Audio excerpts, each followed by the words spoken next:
Comparing settings number 2. Read the story and answer the question that follows.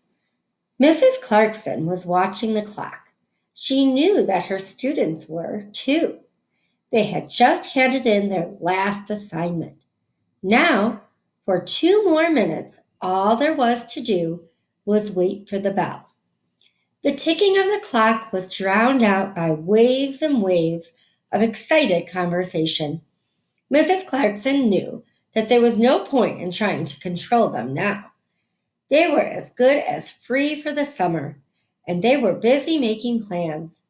Each student raised his or her voice to be heard, creating an endlessly rising volume as each tried to outdo the others nearby.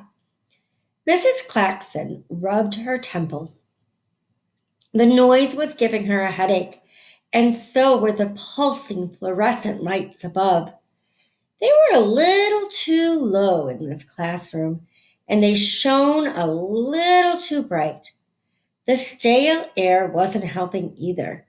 The 2 windows in the room were broken, and they couldn't be opened. On warm days like this, Mrs. Clarkson felt as if teaching in this tiny, crowded room was like living on a submarine. Finally, the bell sounded. Mrs. Clarkson, who had already turned in all of her paperwork and fulfilled all of her other duties, was the first out the door. She hopped into her car and zoomed up to her summer cabin on Rabbit Lake. She skidded to a stop at the lakeside and threw open the car door. She sucked the fresh air into her lungs as if she had spent the last year in a coal mine. She stretched her arms out and let the invigorating rays of the summer sun soak into her arms and face as they energized her body.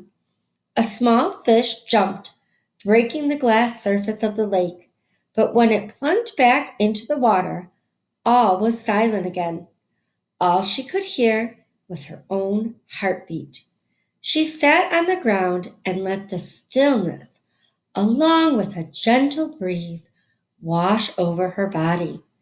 Unpacking could wait, for now she would simply sit still and just be.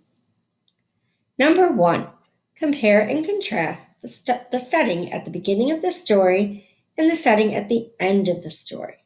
Include how the different settings affect the character in your response.